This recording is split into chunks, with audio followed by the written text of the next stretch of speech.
समझकत हो नाही गईला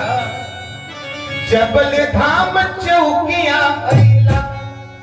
शीतला धाम चौकिया जौनपुर शान भइल हमसे मत पूछा ओकरे से